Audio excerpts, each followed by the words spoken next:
నిదురనైనా అక్క తలపు కునుకు తీయదులే, కలలలోనూ కాపు కాసే కన్ను మూయదులే.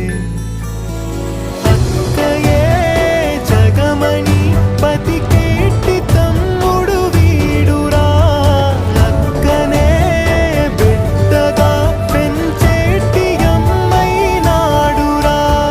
వీడి ప్రేమని పొగడగా భాషలేవి చాలవురా. ఈ